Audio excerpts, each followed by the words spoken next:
देख रहे हैं प्रभात टाइम्स। अभी हमारे साथ बातचीत करने के लिए राजेश झा उर्फ मोहन जी हैं, जिनसे बात करेंगे और आप लोगों को जानकारी के लिए बता दें, 1 सितंबर को प्रशांत किशोर जी का शंभुआर के +2 हाई स्कूल में बिहार बदलाव जनसभा हुआ, जिसे सफल बताया जा रहा है। और आप लोगों को जानकारी होगी और सोशल मीडिया पे देख रहे होंगे कि 2 घंटे तक पूरे सड़क मधुबनी का जाम रहा, जिससे पूरा मधुबनी अस्त व्यस्त रहा। तो हम इनसे बातचीत करेंगे कि सर, आप लोग जो कहे थे कि मधुबनी को पूरा पाट देंगे, तो वह कल मधुबनी पटा हुआ दिखा।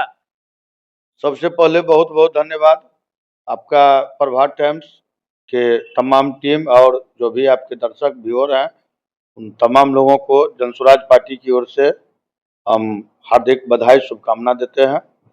जैसा कि आपने कहा है, कल 1 तारीख था और प्रशांत जी का पूर्व से कार्यक्रम महंत युगल नारायण उच्च विद्यालय शंभुआर में 3 बजे से था। लेकिन कल उनका एक और कार्यक्रम जो है, उनका कार्यक्रम अभी लगातार चल रहा है प्रशांत जी का पूरे बिहार के अंदर 38 जिला में, और 2 पार्ट में होता है, एक फर्स्ट आवर में, एक सेकंड आवर में। तो फर्स्ट टाइम जो उनका था सीतामढ़ी का था, और वहां करने के बाद वो मधुबनी आना था। लेकिन समझिए, जो ये जो कल का कार्यक्रम था और हम लोगों का जो अपना एक रखे थे, जो आदमी आने का अनुमानित रखे हुए थे, जो 25-30 हजार 35 हजार तक लोग रहेंगे, लेकिन उनका जो लोकप्रियता दिन और प्रतिदिन बढ़ रहा है और बिहार का जो बदहाली का आलम चल रहा है वर्तमान में, उस आलम में, और एक आम लोगों में 13 करोड़ की आबादी बिहार का है, उस आम आवाम में एक प्रशांत किशोर जी के प्रति जो सकारात्मक सोच लोगों में बना है, और बिहार बदलाव के जो नायक है हमारे आदरणीय प्रशांत किशोर जी, उनको देखने के लिए, उनको सुनने के लिए, उनको समर्थन करने के लिए पूरे जनसलाब जिला में, मधुबनी में उमड़ पड़ा। समझिए, वहां सीतामढ़ी से वो घुसे, मतलब बेनीपट्टी रूट से उनको आना था मधुबनी, वहीं से जो उनके पीछे जो है सो 30-35-40 हजार की आबादी जो है, तो पूरे उनके साथ जो है, उनको वहां सम्मान करते हुए, माला पहनाते हुए उनके साथ पूरे मधुबनी के अंदर सभा स्थल पर तो पहले से 30-35 हजार 40 हजार का भीड़ 12 बजे से जमा होना चालू हो गया था। तो मैं तमाम मधुबनी जिलेवासी को बहुत बहुत साधुवाद धन्यवाद देना चाहता हूं, जो हमारा ये कार्यक्रम बहुत ही शांतिपूर्ण और अच्छा तरीका से रहा, और जो हम लोगों का मकसद है बिहार बदलाव के प्रति, और हमारे जो अभिभावक हैं, हमारे जो नेता हैं आदरणीय प्रशांत किशोर जी, जिस मुहिम के साथ काम कर रहे हैं, उसमें जो है हम लोगों को भारी सफलता मिला है। थोड़ा सा यातायात व्यवस्था थोड़ा सा गड़बड़ाया, तो लेकिन वो भी सही, मतलब धीरे धीरे ठीक हो गया। थोड़ा सा 2 घंटा उनको आने में भी काफी वक्त लग गया, लेकिन जो भी है थोड़ा सा दिक्कत हुआ, लेकिन कार्यक्रम मेरा बहुत ही शानदार, जानदार, जबरदस्त रहा, और लोगों का इस अपार समर्थन को देख करके हमारा जो विपक्षी पार्टी है वो घबराहट उनमें आ गया है, और प्रशांत जी का लोकप्रियता अभी तो और बढ़ना बाकी है। अभी सितंबर है, अक्टूबर है, नवंबर है, 2 महीना सितंबर और अक्टूबर देखते रहिए। उसके बाद जब अगला बार आएंगे ना मधुबनी, तो हम लोग इसी बार सोच रहे थे हवाई अड्डा में प्रोग्राम करें, लेकिन हवाई अड्डा में नहीं हो पाया, तो तब लास्टली हम लोगों को यहाँ लेना पड़ा। तो लेकिन अगला बार जो कार्यक्रम हम लोग करेंगे तो हवाई अड्डा में करेंगे, क्योंकि छोटा ग्राउंड सब में जो है उनका कार्यक्रम में बहुत अफरा तफरी हो जाता है। तो अगला बार का कार्यक्रम जो है पूरे हवाई अड्डा को भर दिया जाएगा, ऐसा हम लोगों का तैयारी चल रहा है। जैसा कि कल हम उनके सभा का कवरेज कर रहे थे, तो कुछ आम जन कह रहे थे कि यह सभा अगर हवाई अड्डे में होती तो बेहतर होती, तो क्या कहेंगे? देखिए, हम तो पहले आपको बताया है जी, तो जिस हिसाब से भीड़ का था उतना अंदाजा हम लोगों को भी नहीं था। तो इतना लोग आएंगे उनको देखने के लिए, उनको सुनने के लिए, और उनके प्रति जो लोगों का एक प्यार है, इस कदर आसमान चढ़ रहा हुआ है, जो हम लोगों को भी इतना अंदाजा नहीं था जो इतने लोग आएंगे। नहीं तो निश्चित रूप से हम लोग कोशिश करते, जो हवाई अड्डा में ही प्रोग्राम करते। हम लोगों का था 20 हजार 25 हजार का प्रोग्राम था, जो इतने लोगों का कार्यक्रम करना है, लेकिन 20-25 हजार तो रोड पर ही रह गए। मैदान का तो बात छोड़िए, मैदान में कितना आदमी थे, 20-25 हजार तो रोड पर आदमी जो है, मान लीजिए उनका ये साथ चलने में जो आए उसके उनके साथ थे इतने लोग। तो अगला बार हम लोग करेंगे, हवाई अड्डा में करेंगे अगला बार। जी, प्रशांत किशोर जी का जो कार्यक्रम था बिहार बदलाव सभा, इसका जो भीड़ है और कारमा, ये क्या बतला रही है? देखिए, सीधा मकसद है 1990 से 2005 जो राजद का शासनकाल रहा, वो शासनकाल में आम लोगों से पूछिएगा, ये कोई ये नहीं जो, चूंकि एक पार्टी दूसरा पार्टी का विरोध करना लाजिमी है, कोई नया बात है नहीं, वो बोलेगा, लेकिन एक आम आदमी से आप सर्वेक्षण करिएगा तो उस दौरान बोलेगा लोग, अब बोलता है जो जंगल राज 1 बोलता है, जंगल राज का शासनकाल था 1990 से 2005। फिर हमारे नीतीश बाबू 2005 में मुख्यमंत्री पहली बार बने, और अभी 2025 चल रहा है, तो इस 20 साल के अंदर 9 बार मुख्यमंत्री, 9वां बार मुख्यमंत्री आदरणीय नीतीश बाबू हैं।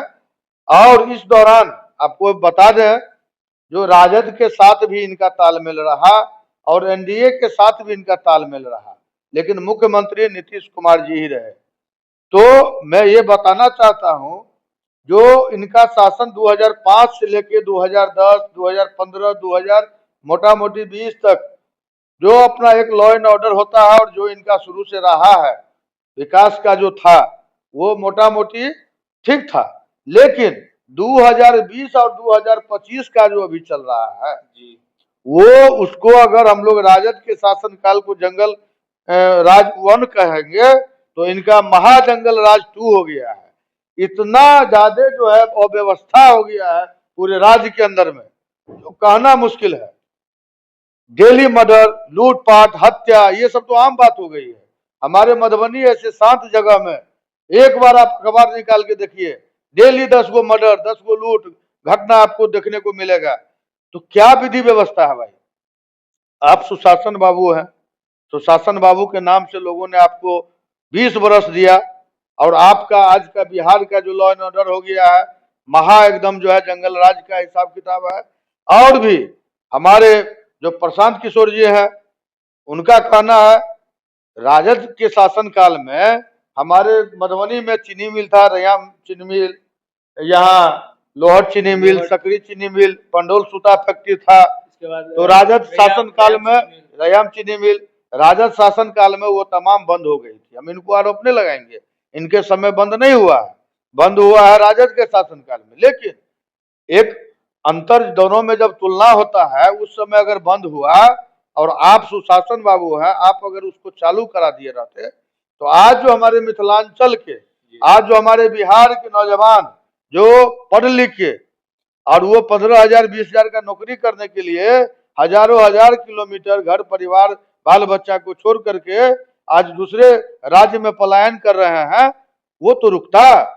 लेकिन आपने भी इस पर कभी फोक नया लगाने का तो बात छोड़ दीजिए, पुराना जो था उस पर अगर सही से अगर पहल किया जाता तो वो चालू हो सकता था, वो भी नहीं हो पाया। दूसरी तरफ जो पलायन का जो आलम है वो तो बताया ही है। दूसरी तरफ एक जो वृद्धा पेंशन की बात कीजिए, 400 रुपया मिल रहा है। अब बताइए, हमारे जो माता पिता है, वृद्ध हैं, उनको 400 रुपया से क्या होने वाला है? अगर आप दे रहे हैं 400 रुपया, कोई मतलब बनता है?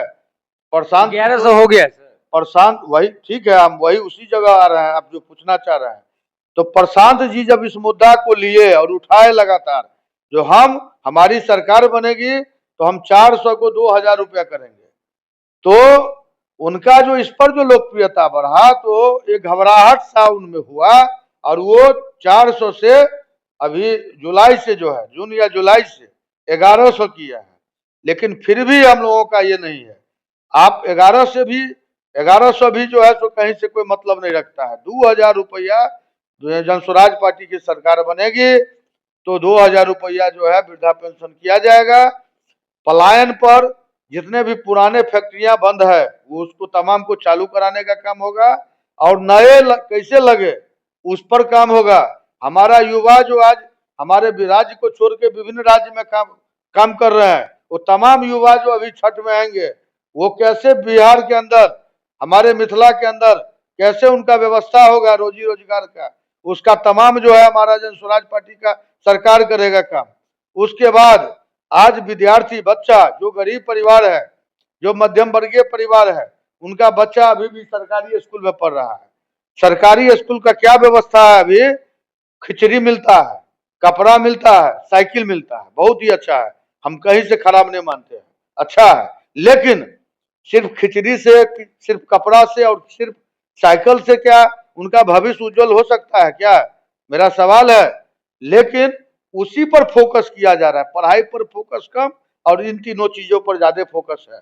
तो प्रशांत जी का कहना है जो अगर मेरा सरकार आप लोग बनाएंगे तो पढ़ाई के लिए जो भी हम ऐसे बच्चे हैं जो सरकारी विद्यालय में पढ़ रहे हैं, जिनको उतना उनके परिवार को, उनके गार्जियन को ये नहीं है जो प्राइवेट में अभी तत्काल पढ़ा सके, तो वैसे तमाम एक डाटा बनाया जाएगा और उस पे वैसे बच्चों को, तमाम बच्चों को प्राइवेट स्कूल में पढ़ाया जाएगा। तब तक, जब तक सरकारी विद्यालय का पढ़ाई का व्यवस्था प्राइवेट विद्यालय की तरह नहीं हो जाए, तब तक वो तमाम बच्चों का जो खर्च आएगा वो राज्य सरकार, जन स्वराज पार्टी का जो सरकार बनेगा वो सरकार करेगा। ऐसे तमाम चीज है। ऋण की बात करें, अभी जीविका सबको जो ऋण मिल रहा है, जीविका दीदी सबको बहुत ज्यादा इंटरेस्ट है, 24% इंटरेस्ट लग रहा है। प्रशांत जी का कहना है वो ऋण देते, वो इंटरेस्ट भरते भरते जो है कितना परिवार जो है आज विभिन्न तरह का घटना हम लोग देखते हैं, जो सुसाइड कर लिया तो उसका जो आता है लोन रिकवर वाला, उस समय आया तो वो घर छोड़ के कहीं और चला गया। इस तरह का जो है डर का माहौल, भय का माहौल बना हुआ है। तो हमारे आदरणीय प्रशांत किशोर जी का कहना है जो इस पर भी हम लोग 4% जो है सालाना दर, जो एक मिनिमम है, उस दर पर में 5 लाख 10 लाख रुपया का सहयोग, ताकि वो हमारी माता बहने विभिन्न तरह का जो उनका जो अपना काम है, बहुत तरह का काम है, मान लीजिए घर से जुड़ा हुआ जो वो लोग भी स्वरोजगार कर सकते हैं, उनको आर्थिक सहयोग सरकार की तरफ से मिलेगा। दूसरी बात, बिहार के अंदर आज जो सबसे अहम मुद्दा है शराबबंदी का, शराबबंदी 2017 से लागू है बिहार के अंदर। और आपको जानकारी के लिए बता दें, जो शराबबंदी है लेकिन कितना वो लागू है बिहार में वो हर कोई जान रहा है। आप पत्रकार हैं, बेहतर समझ रहे हैं। एक तरफ बंदी है, सरकार का राजस्व अरबों खरबों में जा रहा है, नुकसान हो रहा है, जिसकी भरपाई के लिए आप परिवहन से लेते हैं, जिसकी भरपाई के लिए आप अन्य विभाग से ये कर रहे हैं, तालमेल बनाए हुए हैं, मान लीजिए जनता पर लोड बढ़ा रहे हैं। लेकिन ये शराबबंदी क्या है, पूरी तरह विफल है, पूरी तरह 100 में 100% की बात किया जाए विफल है। और 17 से 25 जोड़ लीजिए, 8 साल हो गया, 8 साल में कितना सरकार का इस पर ये है। तो भाई प्रशांत जी का कहना है शराबबंदी है, उसका आप एक नियम कानून के तहत जो है उसको चालू किया जाए। जब आप बंद है और वो चालू है, सरकार को घाटा लगा रहे हैं, कोई मतलब नहीं है, तो उसमें एक ठोस नियम बनाया जाएगा, उस आधार पर रहेगा। और भी स्टेट है, डेवलप स्टेट सब है, दिल्ली है, गुजरात है, गुजरात में तो शायद वहाँ भी बंदी का ये है, लेकिन और भी मुंबई है, बहुत सारा स्टेट है जहाँ चालू है। तो उस हिसाब से जो है तो एक करके ही किया जाएगा। अभी स्मार्ट मीटर की बात हम लोग करते हैं, बिहार में लगाया जा रहा है, जिसका बहुत ही अप्रत्याशित रूप से जो है उसका बिल आ रहा है। तो ऐसी तमाम मुद्दा है जो जनहित से जुड़ा हुआ है, और 13 करोड़ आबादी की जो आवाज ये मुद्दा है। तो और ये तमाम मुद्दे को प्रशांत किशोर जी ने शुरुआत से ये तमाम मुद्दों को रखे हैं। तो इसीलिए प्रशांत जी के प्रति जो है लोगों का एक प्यार, जन समर्थन, जन सलाब की तरह उमड़ पड़ा है। और जो बोलने में ये नहीं जो हम अपना पार्टी का ये कर रहे हैं, आप देख रहे हैं उनके सभा में पूरे बिहार में हो रहा है, मधुबनी का ही नहीं कहीं भी आप देखिए तो उनका वही हाल रहता है। और आने वाले 2 महीना में और भी उनका जो है क्रेज बढ़ेगा, और जन स्वराज पार्टी इस बार फुल बहुमत में जो है सरकार बनाने का काम करेगी। आप देख रहे थे, हमारे साथ बातचीत कर रहे थे जन स्वराज के पूर्व प्रवक्ता, जन स्वराज के नेता राजेश झा जी उर्फ मोहन जी, जिनका कहना हुआ कि सरकार की जो है बहुत सारी विफलताएं हैं, उनको भी गिनाने का काम किए हैं। और साथ ही साथ कल जो मधुबनी का बिहार बदलाव सभा जो सफल हुआ है, तो हमारे चैनल के माध्यम से सभी जनता को धन्यवाद भी दिए हैं। आप सभी को देखने के लिए बहुत बहुत धन्यवाद।